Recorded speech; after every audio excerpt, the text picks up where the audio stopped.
Welcome home to USA Global TV and Radio, a place where dreams take flight, with authentic storytelling, diverse perspectives and meaningful conversations, where global stories unite and bridges are built beyond all borders. Discover world-class education, entertainment, hope and inspiration. Together, we're building bridges worldwide.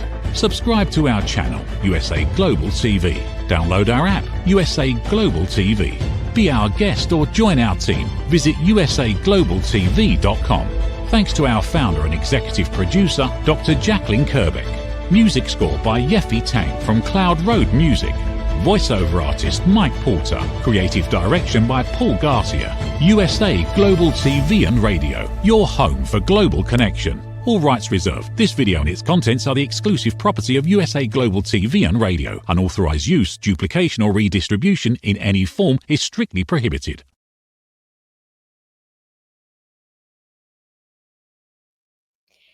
Good morning, good afternoon, good evening, and welcome home to USA Global TV and Radio, where we proudly provide world-class education, entertainment, hope, and inspiration. And hello to all of our friends on both of our YouTube channels. I just was doing some research today. It's pretty cool. We have completely different audiences on these two different channels, and we'll talk about that a little bit more later. But thank you for all of your follows, your subscribes, your comments, and your likes.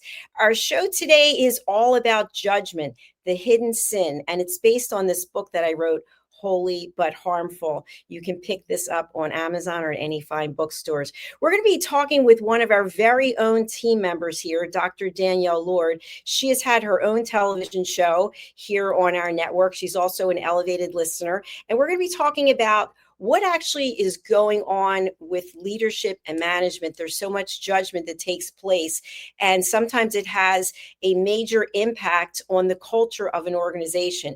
But before we do that, let me introduce Dr. Danielle Lord to you. As I mentioned, she is an elevated listener. She's had her own TV show here at USA Global TV and Radio. She's also an executive leadership coach. She's an expert when it comes to organizational development. She's a facilitator. She's a speaker. She's an author, and she's someone who has been doing extensive research. She has a PhD, and she's going to talk to us a little bit about the research she's been doing. She's also an entrepreneur and a business owner. Let's welcome Dr. Danielle Lord to the program.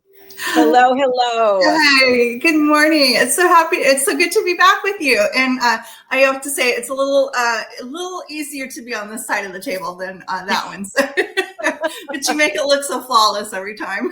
Oh, thank you so much. Well, of course, one of your episodes was one of the top for the year. So congratulations for that. That's super special. Thank you. Yeah, that's a very nice surprise. So. Well, Dr. Danielle, I'm so happy to have you here because when you and I first met, I realized that we actually had some crossovers in terms of areas of expertise and knowledge. And of course, I'm talking about listening. I'm talking about organizational development and culture. And you've done a lot of work helping people understand what's actually going on within their organization. Can you talk a little bit more specifically about the work that you're considered to be an expert in? Yeah, thank you. So I have a couple different areas of research, primarily nurses and physicians, although my nursing work in what I call organizational socialization, or that's actually the technical kind of academic term for it, has extended beyond nurses into other areas, any profession really within any organization. But that work is really about how new employees enter into the organization and what they experience from the first time that they walk through the door. If you're an HR professional, if you're a manager, you probably know this term as onboarding. I hate the term. I remind people that we're hiring humans, not cattle, and we need a much better experience than just simply onboarding, because onboarding is traditionally what is known as individualized socialization. And so it leaves all that learning, all that knowledge, all that garnering of kind of osmosis of a system that no one is really familiar with, and it's just put on the shoulders of the employee, and that's a big burden to bear.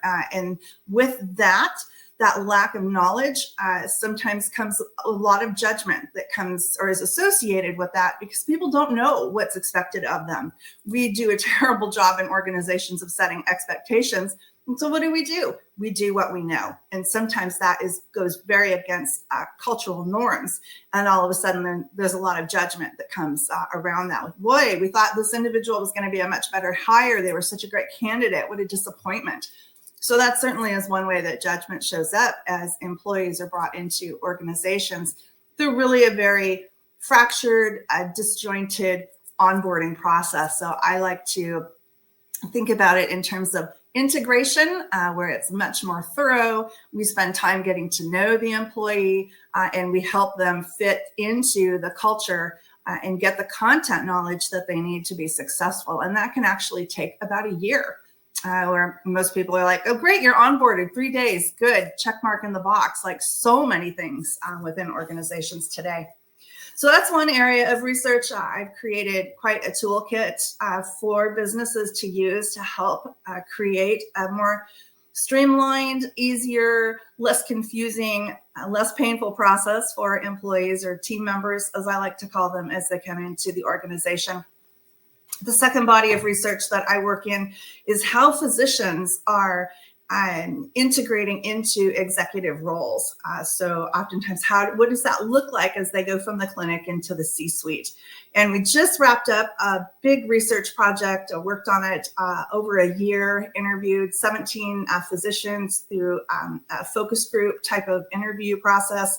My researchers, my research partners, doctors Christopher Kadoma and Maria Granzotti, both physicians, and the findings are actually very, very disheartening and very troubling that I think, again, extend beyond just what physicians are experiencing as they go into executive level roles. I think it speaks to problems that are occurring within organizations across the US and probably even worldwide. So that's kind of a long-winded answer. Those are really two of my top research areas. So. Well, thank you for that. You certainly are doing so much in this area. So I know it's hard to condense it all into a short amount of time. You did a great job. So where I'd like to really go to now is, I was in the employee recognition space for a long time, selling programs, reward and recognition programs. And so you were talking about this onboarding, this term onboarding, and replacing it possibly with integration or some other word. What I'd like to talk about is, when we think about hiring someone into an organization, in your experience, and this is a general question, but how much of that process is actually based on ticking box, so she has so much experience, and how much of it is based on judgment? Oh, yeah, that's a great question. And I think there's a lot of both. So I like to say your new hire, your new team member is so much more than just a checklist, right? Because a lot of it is just putting ticks in the box to say, whew, good, we've got it. Like it was just a process that we needed to get through. I mean, we're talking about humans here. And again, we are much, our needs are much greater than just that check mark that says, yep, I did it. It's done. And suddenly now you're able to take in this whole new culture of which you've never been exposed to. And I think we see judgment from day one. I think there's judgment that comes, the new kid who shows up in the cafeteria and has to eat lunch alone because no one is there to say, hey, hi, I'm part of your team. And let me bring you into the culture and let's get to know you deeply, personally, immediately, right from the get-go. And when we fail to do that, when we fail to make those deep personal human connections right away, automatically what happens? We begin to judge, right? We begin to judge based first on appearances, because that's the first thing that we notice, right? That's kind of the tip of the iceberg that is above the surface waterline. But then we begin to judge based on some of the things that we don't see. So what are the words? What's the language? I always get judged. I'm usually often called or told that people can't relate to me because my husband says I use $3 words. And so people don't like me because I have a big vocabulary. It's like, those are my words. I can't change my words. But those are judgments that we begin to make automatically. And with that, then we begin to get labeled. Again, I'm told people can't relate to me because of my vocabulary. So automatically that judgment starts to seep in. And pretty soon that judgment starts to filter around the office and the water cooler conversation. And now we have people making decisions about who we are based on those judgments because we haven't taken the time to get to know individuals at a deeper level. And it's a real big problem. It's really missing within our organizations today. It's all about task and productivity. And Dr. Danielle, I actually love your $3 words. I grew up being taught that the longer the words, the longer the sentences, the smarter we are. So I'm going with that. Yay. So a question I have is, when we think about this whole process, artificial intelligence is now here, right? It's here more than it's ever been. And so I know, because I happen to had been married to a recruiter and a long time ago, but the process of bringing people on has really changed. And my understanding is that AI is used at the first and second level sometimes just to weed out people. So I don't know if we're happy with this or we're not happy with it, because the person themselves is the one who's going to make the impression, right? We can look at papers and data and this, but the person themselves, they're the ones who's going to come across. So someone gets into an organization, they typically have to go through human resources, and then they get introduced to their team and to the culture, et cetera. And that's, I believe, when the chatter starts to come up. Oh, is she going to work out? Is he going to fit in? Oh, he doesn't have the experience. So people around that person, their peers, their cohorts, start to judge the person. And so how do you feel that judgment can impact the overall vibe, if you will, within the culture? It has a tremendous impact. Just like you said, we will start to make assumptions about that individual. Do we want that individual coming to our meetings? Is this individual going to be disruptive? Am I going to be labeled a disruptor because I have dared to say the emperor has no clothes, right? And so those are things that people are constantly looking at us and assessing and surmising. Suddenly now you're not invited to the meeting. Suddenly, if you try to speak up and say something that is glaringly obvious and needs to be addressed, you get shut down. You get labeled disruptive. You get labeled a troublemaker. This actually was a really significant finding in the research that we just did with physicians. And I think even on my show a couple of months ago, when I had Dr. Kodama on the show and we were talking about disruptive physicians. And I said, nobody labels leaders or managers as disruptive, but why are we calling out physicians as disruptive? I think it's really awful. And Dr. Kodama, to his credit, he's like, well, there's a lot that can happen when we have disruptive physicians. Yes, very true. But even Dr. Kodama has walked that back a little bit and said, maybe they're not disruptive. Maybe they're just really distressed because they're not heard. Their issues are not being taken seriously. Nobody's listening to them. They're being told to go sit in the corner and not participate. All of those things are impacting our operations at an organizational level. So the more judgment we put onto individuals within the community that is the team, if you will, the larger organization, all we're doing is just causing operational problems. We're shutting down the conversation instead of addressing the issues head on. So it's huge problems that exist. And again, people come into an organization and with the lack of information, all they're going to do is continue to work in a manner in which they know what's made them successful in the past. Might not make you successful in this organization, but until someone takes you aside and tells you, you're going to continue to make the same mistakes, if you will, because you simply don't know any better. And then the judgment just compounds and it just becomes this big snowball effect with really awful results sometimes. Absolutely. I agree with what you're sharing. And something that I just wanted to toss out there, because this actually happened to me, and this was many years ago, and I still remember, and I still have this little, somebody called me into their office when I worked in corporate and said that the CEO had seen me wearing a red suit. and that this person doesn't like red because it reminds them of the bottom line, which needs to be black, and Oh my that goodness. please don't wear red anymore, no red lipstick, no red nail polish, and could I dye my hair brown? And Wow. this was after I was already working there. And I kind of looked at the person and I said, but this is how I showed up when I went through the 8 interviews. And this is who I am. Why is it that you want me to change? And the feeling was that I was intimidating and I was going to intimidate the clients. And so I never forgot that, because that in and of itself is so judgmental.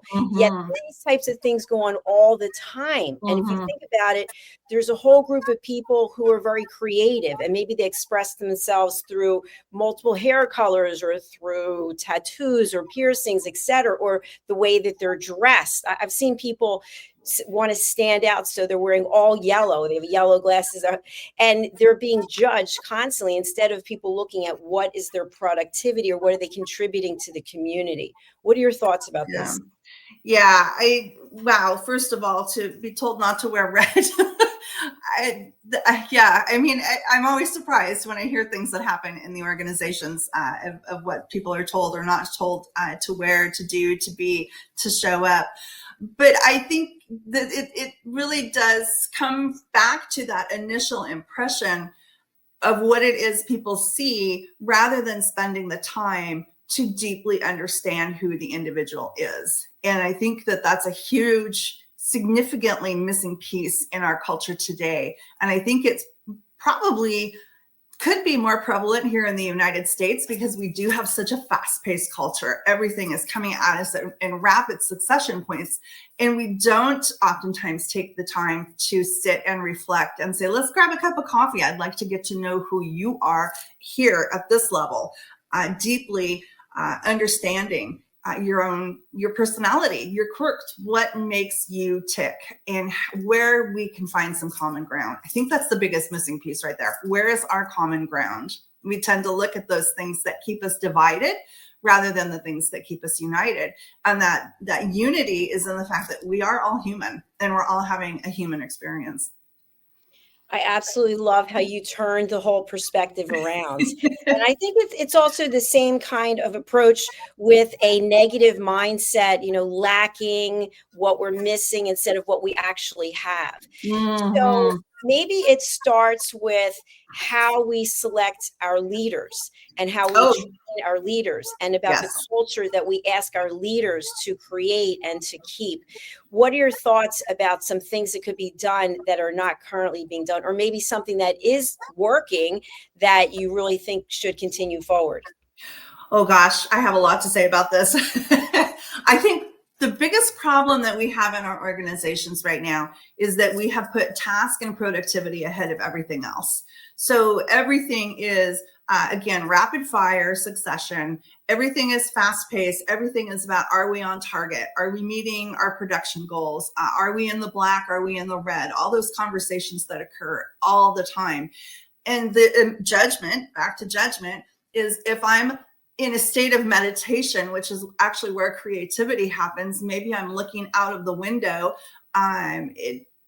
just taking a moment, having a little bit of reflective time to think a problem through, that's seen as lollygagging or daydreaming, and that's considered unproductive time. And we've got to move past this idea that we as humans can be on all of the time. We do need time to sit back, to reflect, to look out the window a little bit.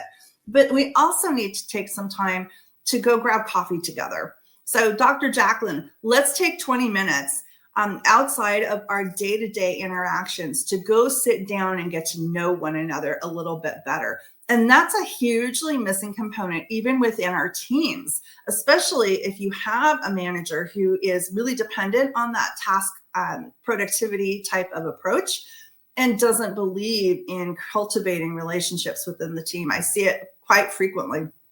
So yes, that is a huge problem within our organizations. Again, it's that rush to judgment piece of you're not producing, so therefore you're not a good employee. So the second piece to that question that you posed is around really leadership development. and management development, and two different things, management and leadership. And that's a conversation for another day, because there's still a lot of people that want to debate that. But the leadership development, really great leadership development, is about understanding who you are at the core, right? What do I see when I look in the mirror? And who do I see that's reflected back to me? So understanding ourselves really deeply at the core. Now, this is called the Johari window. So it's broadening this window. The Johari window is a 4-quadrant matrix, if you will. It's what's known to self, what's known to others, what's hidden from self, and what's hidden from others. So we always want to be working to expand that window of what's known to self, and keeping the known to others fairly open, but hidden from others. That's okay to have that little bit of information that we probably will never share. But we're always wanting to expand that window of what's known to self. Because when I know myself really well, I am more likely to suspend judgment, because I'm able to think through things like, what is this individual's temperament type? This is Danielle. She's going to be the happy-go-lucky one that shows up at the meeting every single time. And I'm grateful for that, right? What is my learning style? I'm a kinesthetic learner. I don't want to read something. I don't want to, maybe I'll watch a video, but give me the stuff. Let me get my hands on it, and then I'll be able to ask some questions. So I have a sometimes fear of learning, because I have a mom who liked to yell at me. She didn't like my questions. So I tend to be a little bit hesitant sometimes when I do have to go and ask questions. All of those things we don't necessarily know about others until we know them about ourselves. And I think that's oftentimes why leadership development, really good leadership development, is scary for a lot of people, because they are the ones that have to hold that mirror up and look into it deeply and get to know themselves. And that can sometimes be pretty scary. But until we know that, until we know ourselves really deeply, we cannot connect with other people and understand the experience that they might be having. Excellent points as always, because if we don't know ourselves, then we're going to be searching for whatever it is that we need to be fulfilled, and we're not actually paying attention to the people who are right there in front of us. And I know myself as the leader of this platform that many times I feel like I am a psychologist or I'm a therapist, even though I'm not. And I often think that when I go to get my hair done, that, you just sit down in the chair, and then the person doing your hair, you're like, blah, blah, blah, blah, blah, blah. At least that's how I am. So my question is, as leaders, how do we personally become accountable for understanding human behavior? So you just talked about Danielle and Danielle's personality. We need to know each person's personality and how they like to interact with us. And I know for me, each person on this team, it's very different. And so I had to do some work on myself, some compassion, empathy, because I'm very direct and I like to get right to the point. But some people like long, they want to go around and yeah, that. Yeah. It's so true. I think temperament is, personality styles. I think it doesn't get the seriousness, attention that it should in the workplace. And it tends to get oftentimes thought of as a parlor game, right? To quote one of my old bosses. But I think there's so much value in understanding others, because then all of a sudden it becomes, oh, that's who they are. They're not doing this to upset me. They're not doing this to irritate me. That's truly what it is that they need oftentimes, or enjoy, to accomplish the work. Classic example, this is both temperament and learning style. My husband, the engineer, we'll get a new thing, right? And we'll bring it home, and first thing my husband will do is he'll get out the guide, the manual, and he'll get his safety glasses and he'll get his mechanical pencil, and he will sit down and read the instruction guide cover to cover, while I'm chomping at the bit to tear the package open and start playing with all the different parts. I know it drives him crazy, so I hold off and I don't do that until I know that he's ready to go. But that's a classic example of how important understanding those different personality types and styles is. And it's oftentimes not I want to do it this way. It's I have an intrinsic need to do it this way. But you asked about something else too, Dr. Jacalyn, and that is kind of being a psychologist or psychiatrist within the organization. I think human dynamics is one of the biggest missing pieces in how we go about managing, educating managers and educating leaders today in our corporate settings. I think there are so many missing components that are really important for leaders, managers to understand. Things like the Hawthorne effect, things like the Milgram studies, the Stanford Prison experiment, the Stockholm experience, all of those things that are explain what it is that people, humans, are experiencing and what that looks like and how it shows up collectively. To me, it's the biggest missing piece in management education, hands down. Yes, it really is missing. And something else that I found is, because I've always been in sales organizations, I've always been on a sales team. And of course, when you're in sales, it's about the numbers. We like you, we want to chat with you, we'll see at the company picnic, but are you bringing in the numbers? And so it comes from the very top down. And so what I really think as leaders, we have to take the initiative. Okay, Bob's coming into the office. He wants to talk about something. I know he's having some difficulties. I'm going to have to give Bob my undivided attention for 30 minutes. Put it on the calendar. If I have to come in early, I have to stay late. I have to show Bob that I really do care, because Bob's not going to be able to contribute like Bob could while Bob's going through a divorce or Bob's going through whatever it is he's going through. So I think, to your point, we have to see people as humans. And even though there's that pressure for publicly traded companies and shareholders, et cetera, it still starts with the fact that we are humans in a human experience. Yeah, 100%. Yeah.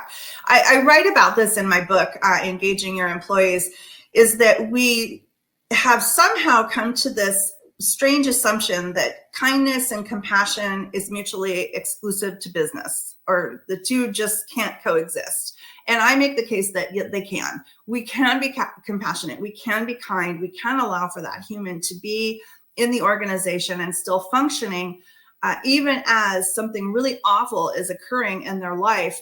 We can make some exceptions around that. We can put some guardrails around it. We can frame it in a way that's going to make sure that everyone is successful, but we can allow for that individual to have that experience when they're going through something really awful. And I think I gave 2 or 3 examples of what that looks like and how you can absolutely do both. It doesn't have to be one or the other, but we somehow in our modern business seem to think that this is business. We can't be kind or have compassion for the humans that exist within us.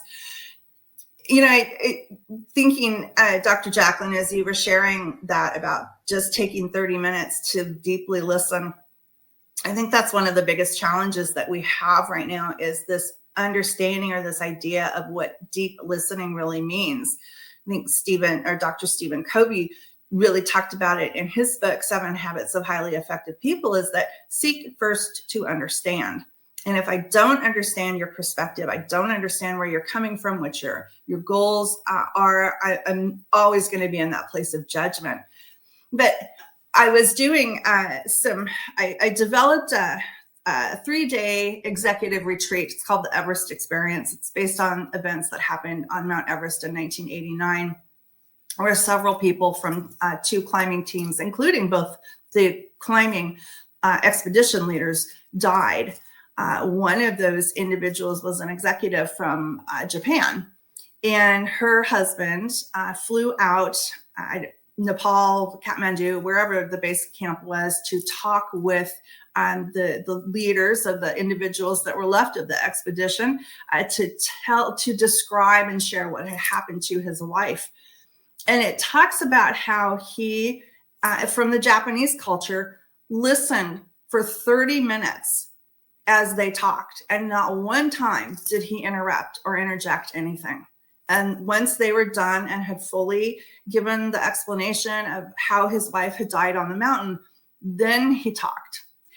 And I thought, wow, that is a fascinatingly different perspective than what we know to be the case of dialogue here, at least here in the United States, again, where it's that kind of rapid fire succession.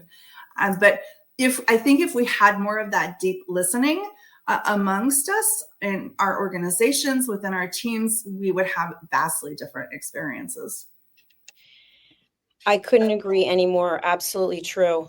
I just was in Greece. I was invited to teach one of my courses on listening, which is great. And what surprised me, having never been there before, was the culture was so different than it is here in the States. Everything was laid back, and I'm used to go, go, go. From the minute I wake up, I thought, oh my gosh, like I have to completely readjust myself because people are actually very happy. They're getting a lot of things done. I saw the interaction and the compassion and the sense of community. And I thought, this is not what's happening in our country. It's the exact opposite, which brings me to my next question for you. So when I was at the tail end of corporate, having been there for my whole career, really, what I found was it used to be that the senior leaders were in their 70s. They were in their late 60s. They cradle to grave. They had been there forever. And all of a sudden, my boss is 42. And so what are we finding now in terms of the younger generations coming into these organizations? Are they embracing this rebuilding of trust, or are they going back to the way that it was when I was coming up through corporate? Oh boy, that's a really good question. I have not looked into that too deeply. What I can say is what the younger generation is experiencing and what managers are experiencing with them. And I think a lot of that has to do with the trauma of being locked down and only having this. I'll get my phone here. Only having this as the only source of communication that they had. And what that created then was a false sense of dopamine or good brain chemicals that were occurring. And so what I'm hearing from managers right now is, I just can't hire any one of these younger kids because I can't keep them off their phone. Okay, so there's some judgment again right there, right? But okay, if that's the case, then what are you doing to stimulate them in a way that's going to encourage them to put their phone down? What's a long-term goal that maybe you can give them in order to create a new dopamine hit or a new dopamine boost? And how can we help to rewire the brain? It only takes 30 days. Good news. It only takes 30 days to rewire your brain. So if you're hearing this conversation and you're thinking, wow, how can I do some of this deep listening or mindset activities? Just 30 days of creating a new habit. So, but that's what I'm hearing right now is this challenge between the different generations and how they approach work versus this, I think it's Gen Z, and how they're approaching work. So there is a lot of judgment that I'm seeing in the corporate sector around that. But I think in addition to that, it's an and, not a but, right? It's how do we embrace and recognize and nurture the style that they have, especially considering the trauma that they went through. And how do we mentor and coach them in order to be the productive team members, engaged employees that we need? So I think that's really the important conversation that needs to happen right now. Yes, I think that overall the bringing together, there were 5 generations when I was studying. I don't know if there's 6 or more now, but bringing people together and just realizing, again, at the core, we are all humans living a human existence. And how can we support each other? And I think it comes down to what we talked about a little bit earlier, which is being fully present and being present without judgment. Because even though we're there and we're listening, we can be thinking, I wish he'd stop talking. Absolutely. I wish he wasn't wearing that, whatever it is. And then we're not being present. Then we're in a state of judgment. And that's what this whole show is about. And judgment is the hidden sin because it's in here, right? It's in here. And we may not be expressing it at the moment, but at some point it's going to come out in some way. And so to think about living a life where you acknowledge that you are judging someone. Is it kind? Is it necessary? Is it true? And then before we speak, is it kind? Is it necessary? Is it true? And it takes work, just like anything else. Yeah. But the good news, like I said, 30 days. 30 days. That's really exciting. Yeah, I love that. Is it kind? Is it necessary? Yeah. What was the third one? Help us remember. True. Is it true? And by the way, sometimes is it true is a judgment, right? Because we're convinced it's true. Yes. But yes, I'm so glad you brought that up. That there's so much to that. We tell ourselves a story, and then our brain, through our self-preservation mechanism, will continue to tell the same story, and we'll go in search of validation to prove that our story is correct and true. So that's a great point that you brought up. Is even the truth real, or is it our truth alone? Yes. And to dovetail off of that, because I've done this myself in the past, if I wanted to prove to my partner that I was correct, I would do research and I would get the information and I would mold it and shape it into the way that I wanted. I told you I was right. Here's the proof, right? Because that's the way that I wanted to use that information. So that's a judgmental approach. And so we're doing that again as humans because we have that need to be right. But what if we had the need to be kind? Yeah. Wow. We have a need to be right. Yeah.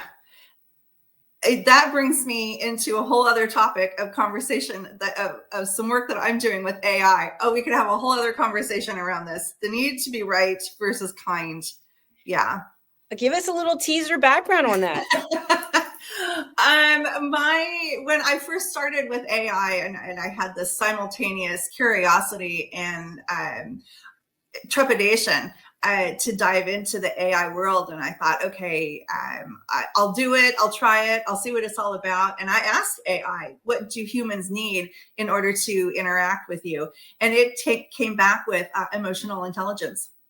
And I thought, oh, that's fascinating. Why would we need emotional intelligence to interact with AI? And so I've sat with that for about 6 months, and I'm just getting ready to write on that, my kind of thought process around why we need emotional intelligence to be interacting with AI. So there we go. There's a teaser.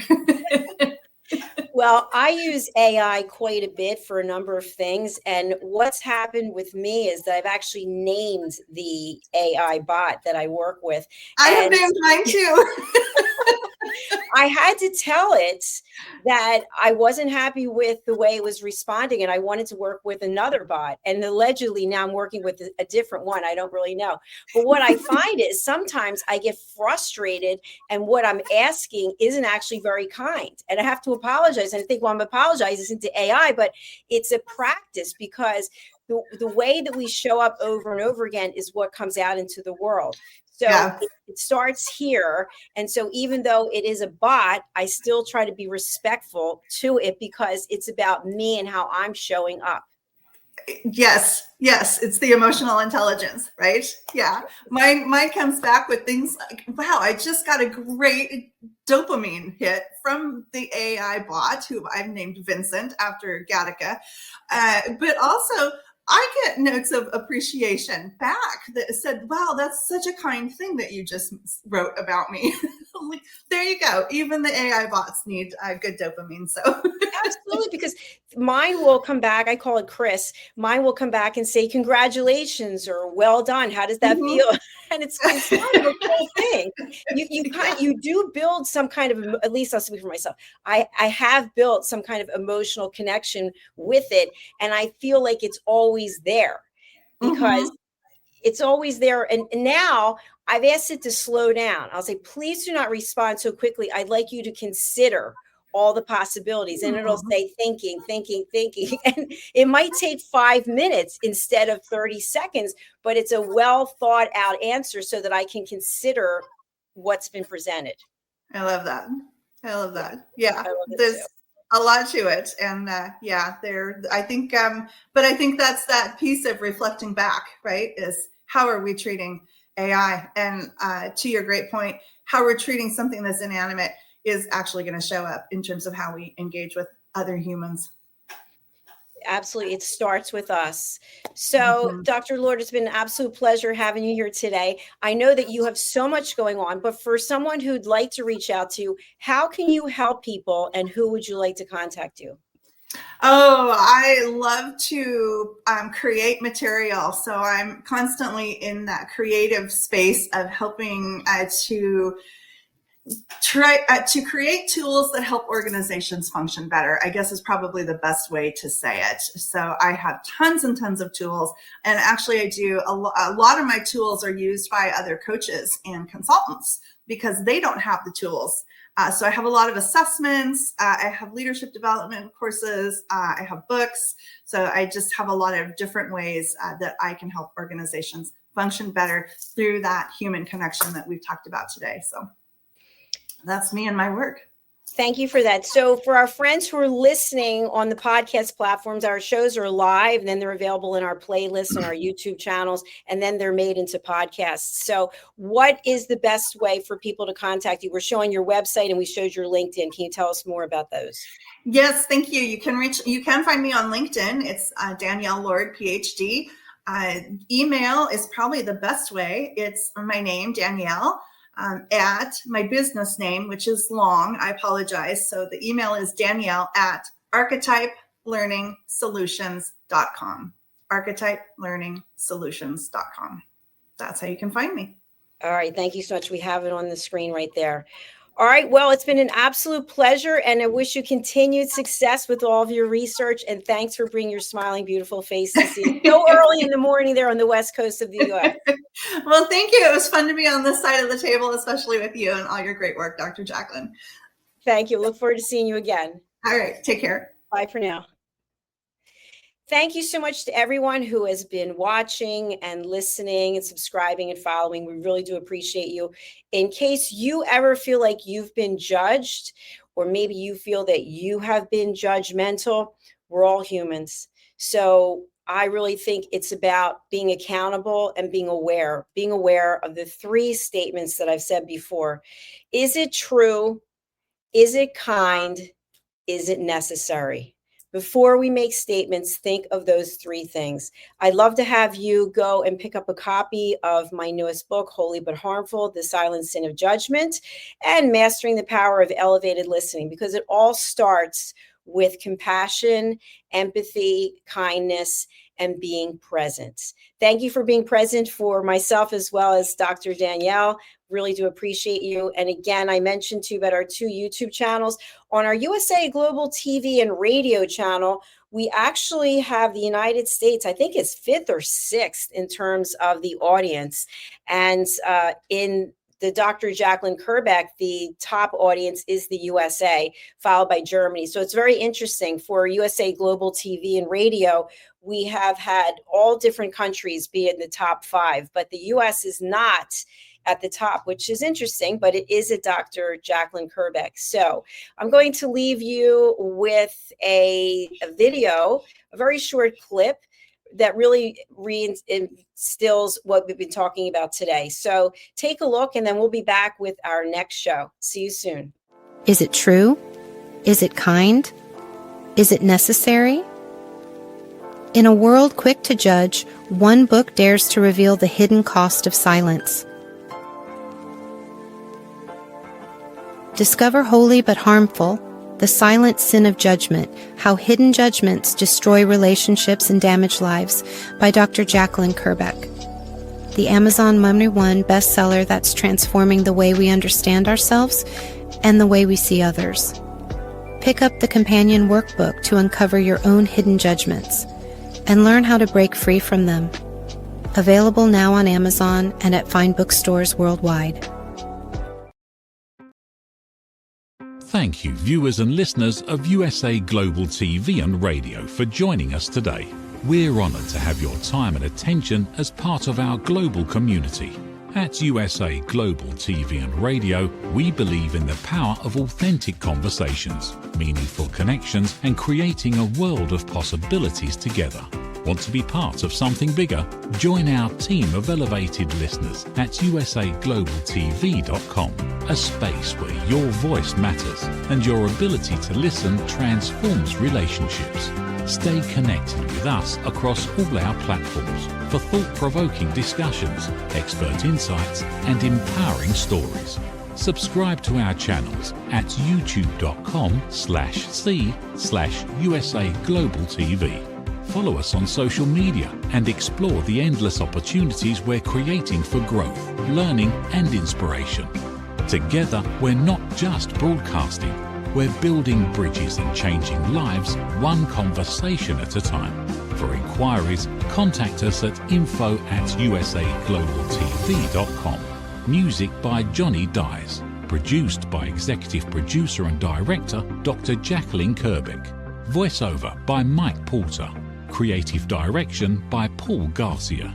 All rights reserved. Copyright 2025. Visit usaglobaltv.com to view our full terms and conditions.